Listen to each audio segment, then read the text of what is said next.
हरे भरे गहरे जंगल में एक मासूम और दयालु हिरन अकेला टहल रहा था। पेड़ों की ऊंचाई, पंछियों की चहचहाहट और बहती हवा की सरसराहट सब कुछ शांत था। तभी अचानक आसमान से हल्की सी आवाज आई। ऊंचे पेड़ पर बने एक घोंसले से एक नन्हा बच्चा पंछी नीचे गिर पड़ा।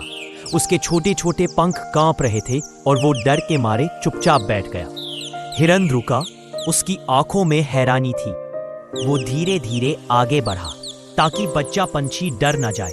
उसने अपनी नरमी से उसे उठाया और पास लेटकर ऐसे सहलाया जैसे कोई माँ अपने बच्चे को। हिरन ने छोटे छोटे फल लाकर उसे खिलाया। नन्हा पंछी अपनी चोंच से धीरे धीरे फल खाने लगा। कुछ देर बाद हिरन उसे झरने के किनारे ले गया। ठंडा पानी बह रहा था और दोनों उस पानी में खेलते, छलकते और हंसते रहे। हिरन ने उसके छोटे पंखों को उठाकर उसे उड़ने की कोशिश करना सिखाया। हर बार जब पंछी पंख फड़फड़ाता, हिरन उसे प्रोत्साहित करता, हाँ तुम कर सकते हो। इसी दौरान आसमान में माँ पंछी बेचैनी से अपने बच्चे को ढूंढ रही थी। वो आसमान में चक्कर काटती, जोर जोर से पुकारती। थककर वो पेड़ की डाल पर बैठ गई। उसकी आंखों में आंसू भर आए, दिल में चिंता और डर था। मेरा बच्चा कहाँ है? उधर जमीन पर हिरन और बच्चा पंछी हंसी खुशी खेल रहे थे। अचानक माँ पंछी की नजर नीचे पड़ी। उसने देखा उसका बच्चा हिरन के साथ खेल रहा है, सुरक्षित है।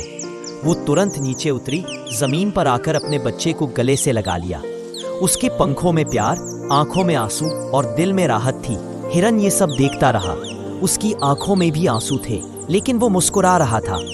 वो जानता था कि अब बच्चे को उसकी असली माँ मिल गई है। अब विदाई का समय था। माँ और बच्चा पंछी उड़ गए, आसमान में दूर जाते गए और हिरन वहीं खड़ा रह गया, चुपचाप, आंखों से बहते आंसुओं के साथ। अगर आपको नन्हे पंछी और हिरन की ये कहानी अच्छी लगी तो चैनल को सब्सक्राइब करें।